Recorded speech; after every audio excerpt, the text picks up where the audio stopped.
নমস্কার বন্ধুরা, আমি আজকে একটা পালং শাকের নিরামিষ তরকারি রেসিপি শেয়ার করছি। এখানে আমি শিম, বেগুন, বিন, আলু, মূলো, কুমড়ো সব কুটে রেখেছি। এখানে এক আটি শাক কুচিয়ে ধুয়ে রেখেছি। আর এই যে বড়ি, এখন আমি বড়িগুলোকে ভেজে নেব।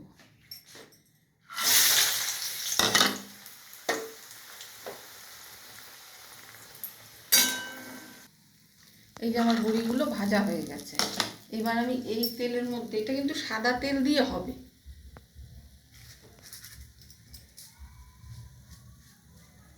এই তেলের মধ্যে 5 ফোড়ন দিয়েছি। এইবার এই শাকটাকে ছেড়ে দেব।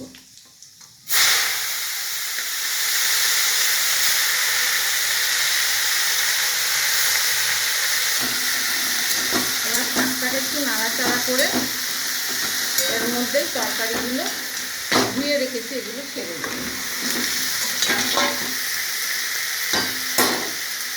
এরপর একটু আদা বাটা দেব, এই 1 চামচের মতো। এরপর দেব আন্দাজ মতো লবণ, তারপরে দেবো একটু হলুদ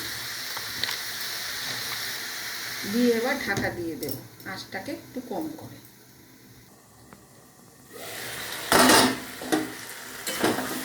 এর মধ্যে শাকের জলটা শুকিয়ে গেছে একদম, কিন্তু তরকারিগুলো আর একটু সেদ্ধ হবে।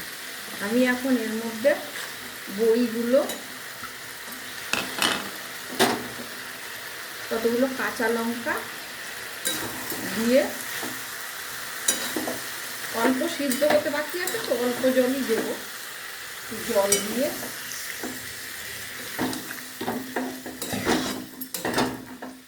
ঢাকা দিয়ে দেব।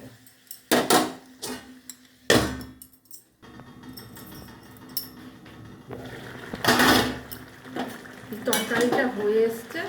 এবার আমি এর মধ্যে একটু মিষ্টি দেব, তরকারিটা একটু মিষ্টি মিষ্টি হবে।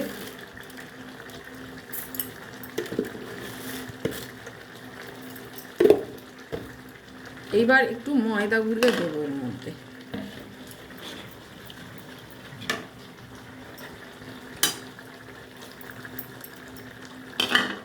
আর দেব একটু ধনে গুঁড়ো, অল্প, এটা নামাবার আগে দিতে হবে, তাহলে ভালো হবে।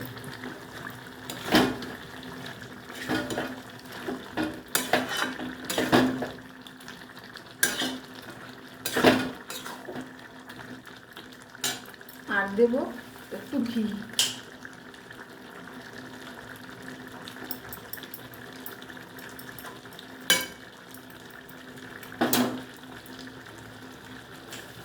এবার আমি এই তরকারিটা নামিয়ে ফেলব, আমার তরকারিটা হয়ে গেছে।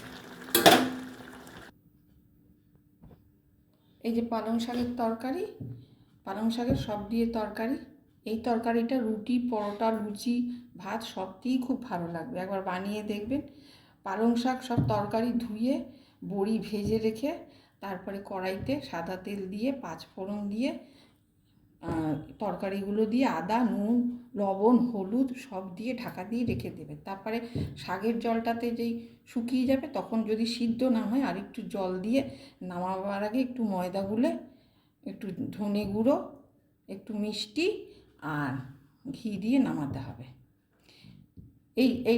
এটা খেয়ে কেমন হয়েছে আমাকে জানাবেন কমেন্ট করে, আর লাইক করবেন, শেয়ার করবেন, আর আমার চ্যানেলটা সাবস্ক্রাইব করে আমার পাশে থাকবেন।